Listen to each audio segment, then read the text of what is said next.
श्री राम जय राम श्री राम जय जय राम।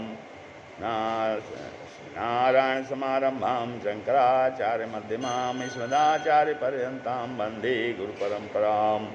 श्री गुरुचरण सरोज रज निजमन मुकुर सुधार वर्णो रघुबर विमल जसु जो दायक फल चार। ओम श्री सीताराम चंद्राभ्याम नमो उमा महेश्वराभ्याम नमः। ओम श्री एकादश की दक्षिणेश्वर ते नमः। आज के सत्संग के क्रम में नारायण अवतार श्री सनक जी द्वारा प्रतिपादित दैवी संपदा के संबंध में कुछ कथन किया जा रहा है। इससे ये निकल रहा है कि भगवान को संतुष्ट करने का सुगम उपाय क्या है। तो ये बता रहे हैं कि एक बार की बात है, देवर्षि नारद जी ने महाज्ञानी श्री सनक जी से पूछा, हे महामुनि, आप तो भगवान के परम प्रिय हैं और सब बातों को जानने वाले हैं, अतः भगवान जनार्दन जिस प्रकार संतुष्ट होते हैं वह उपाय मुझे बताने की कृपा करें। इस पर श्री सनक जी ने कहा, नारद जी, सच्चिदानंद स्वरूप परम देव भगवान नारायण का संपूर्ण चित्त से भजन करने से परम शांति की प्राप्ति होती है। भगवान की शरण लेने वाले मनुष्य को शत्रु मार नहीं सकते, ग्रह पीड़ा नहीं दे सकते और राक्षस उसकी ओर आंख उठाकर नहीं देख सकते। भगवान में जिसकी दृढ़ भक्ति है उसके संपूर्ण श्रेय सिद्ध हो जाते हैं, अतः भक्त पुरुष सबसे बढ़कर है। मनुष्य के उन्हीं पैरों को सफल जानना चाहिए जो भगवान के मंदिर में दर्शन के लिए जाते हैं। उन्हीं हाथों को सफल समझना चाहिए जो भगवान की पूजा में तत्पर रहते हैं। पुरुषों के उन्हीं नेत्रों को पूर्णतः सफल जानना चाहिए जो भगवान का दर्शन करते हैं। साधु पुरुषों ने उसी जीवा को सफल बताया है जो निरंतर हरि नाम के जप और कीर्तन में लगी रहती है। मैं सत्य कहता हूँ, हित की बात कहता हूँ और बार बार संपूर्ण शास्त्रों का सार बतलाता हूँ कि इस असार संसार में केवल हरि की आराधना ही सत्य है। यह संसार बंधन अत्यंत दृढ़ है और महान मोह में डालने वाला है। भगवत भक्त रूपी कुठार से इसको काटकर अत्यंत सुखी हो जाना चाहिए। वही मन सार्थक है जो भगवान के चिंतन में लगता है, तथा वे ही दोनों कान समस्त जगत के लिए वंदनीय हैं जो भगवत कथा की सुधा धारा से परिपूर्ण रहते हैं। नारद जी, जो आनंद स्वरूप, अक्षर एवं जागृत आदि तीनों अवस्थाओं से रहित तथा हृदय में विराजमान हैं, उन्हीं भगवान का तुम निरंतर भजन करो। उन श्रेष्ठ जिनका अंतःकरण शुद्ध नहीं है, ऐसे लोग भगवान के स्थान या स्वरूप का न तो वर्णन कर सकते हैं और न दर्शन ही। विप्रवर या स्थावर जंगम रूप जगत केवल भावनामय है और बिजली के समान चंचल है, अतः इसकी ओर से विरक्त होकर भगवान जनार्दन का भजन ही कर श्रेयस्कर है, भजन ही करना चाहिए। जिनमें अहिंसा, सत्यस्ति, ब्रह्मचर्य और अपरिग्रह विद्यमान हैं, उन्हीं पर जगदीश्वर श्रीहरि संतुष्ट होते हैं। जो संपूर्ण प्राणियों के प्रति दयाभाव रखता है और ब्राह्मणों के आदर सत्कार में तत्पर रहता है, उस पर जगदीश्वर भगवान विष्णु प्रसन्न होते हैं।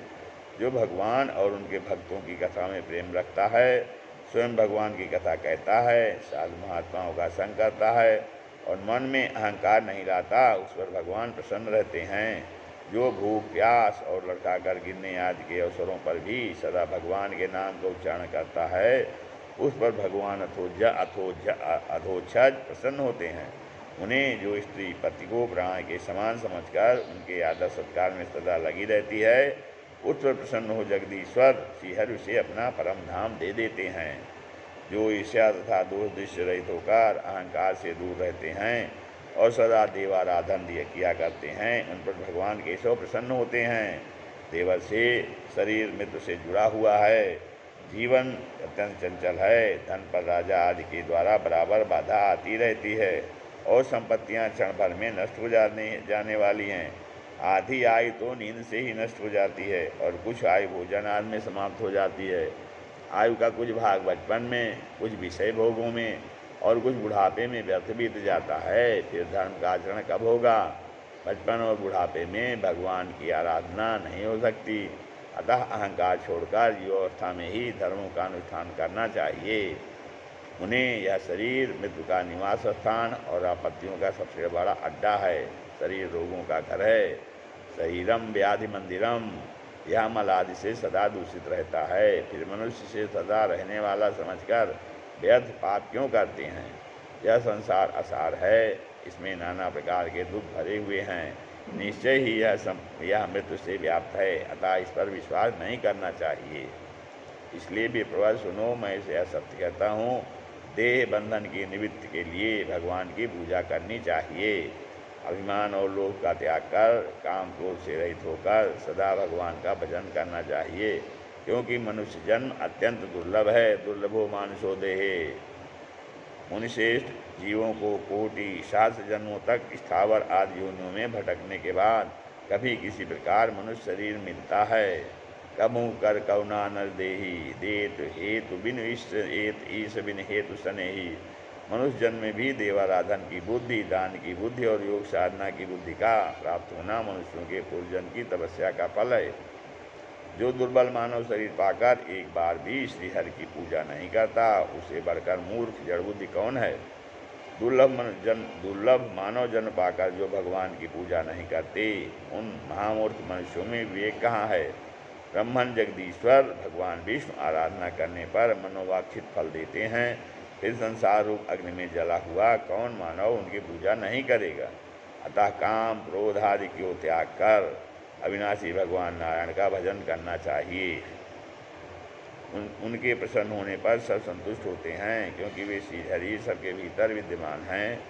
जैसे संपूर्ण स्थावर जंगम जगत आकाश से व्याप्त है, उसी प्रकार इस चराचर विश्व को भगवान ने व्याप्त कर रखा है। उनके भजन से जन्म और मृत्यु दोनों का नाश हो जाता है। ध्यान, स्मरण, पूजन अथवा प्रणाम मात्र कर लेने पर भगवान जनार्दन जीव के संसार बंधन को काट देते हैं। ब्रह्म से उनके नाम को उच्चारण करने मात्र से महापातकों का नाश हो जाता है, और उनकी विधिपूर्वक पूजा करके तो मनुष्य मोक्ष का भागी होता है। ब्रह्मन, यह बड़े आश्चर्य की बात है, बड़ी अद्भुत बात है और बड़ी विचित्र बात है कि भगवान विष्णु के नाम के रहते हुए जो लोग जन्म मृत्यु रूप संसार में चक्कर काटते हैं, जब तक इंद्रियां शिथिल नहीं होती और जब तक रोग व्याधि नहीं सताते, तभी तक भगवान विष्णु की आराधना कर लेनी चाहिए।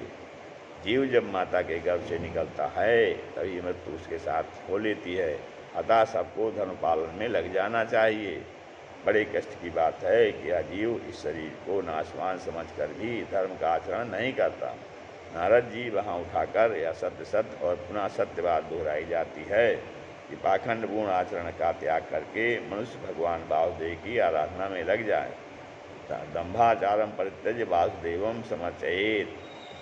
एक कहते हैं क्रोध मानसिक संताप का कारण है। क्रोध संसार बंधन में डालने वाला है और क्रोध सब धर्मों का नाश करने वाला है, अतः क्रोध को छोड़ देना चाहिए।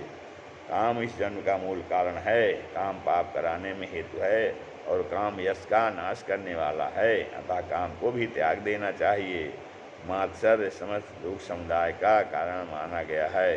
यह नरकों का भी साधन है, अतः उसे भी त्याग देना चाहिए। काम, क्रोध और मात्सर्य को मन ही मनुष्यों के बंधन और मोक्ष का कारण है। मन एवं मनुष्याणाम कारणम बंध मोक्षयोः।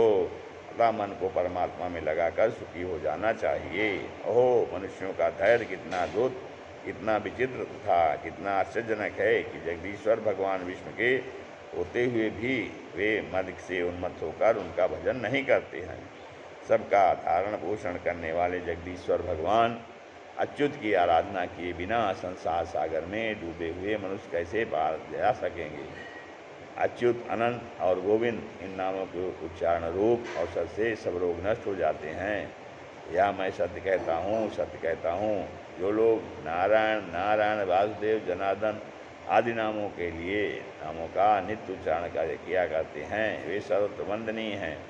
देव से दुष्ट चित्त वाले मनुष्यों की कितनी भारी मूर्खता है कि वे अपने हृदय में विराजमान भगवान विष्णु को नहीं जानते हैं। मुनिश्रेष्ठ, सुनो, मैं बार बार इस बात को दोहराता हूँ कि भगवान विष्णु श्रद्धालु जनों पर ही संतुष्ट होते हैं, अधिक धन और भाई बंधु वालों पर नहीं। इहलोक और परलोक में सुख चाहने वाला मनुष्य सदा श्रीहरि की पूजा करे, वह इहलोक परलोक में दुख चाहने वाला मनुष्य दूसरों की निंदा पर तत्पर रहे। युग देवाधिदेव भगवान जनार्दन की भक्ति से रहते हैं, ऐसे मनुष्यों के जन्म को धिक्कार है। जो देवादेव भगवान जनार्दन की भक्ति से रहित हैं, ऐसे मनुष्यों के जन्म को धिक्कार है। जिस धन को सत्पात्र के लिए दान नहीं दिया जाता, उस धन को बारंबार धिक्कार है। उनसे जो शरीर भगवान विष्णु को नमस्कार नहीं करता, उसे पाप की खान समझना चाहिए। जिसने सुपात्र को दान न देकर जो कुछ द्रव्य जोड़ रखा है, वह लोक में चोरी से रखे हुए धन की भांति निंदनीय है। संसारी मनुष्य बिजली के समान चंचल धन संपत्ति से मतवाले हो रहे हैं। वे जीवों के अज्ञानमय पास को दूर करने वाले जगदीश्वर श्री हरि की आराधना नहीं करते हैं। कहते हैं, दैवी और आश्रय दृष्टि के भेद से शिष्य दो प्रकार की बताई गई है। जहाँ भगवान की भक्ति और सदाचार है, वह दैवी शिष्य है। जो और भक्ति और सदाचार से होनहीन है, वह आसुरी शिष्य है। अतः विप्र सुनो, भगवान के भजन में लगे हुए मनुष्य सर्वत्र श्रेष्ठ कहे गए हैं, क्योंकि भक्ति अत्यंत दुर्लभ है। जो ईर्ष्या उद्देश्य से रहित है, नित्य भगवत भजन परायण हैं। जो ईर्ष्यादेश से रहित हैं, नित्य भगवत भजन परायण हैं तथा काम आदि क्रोशों से दूर हैं, उन पर भगवान सदा संतुष्ट रहते हैं। श्री राम जय राम, जय जय राम, श्री राम जय राम।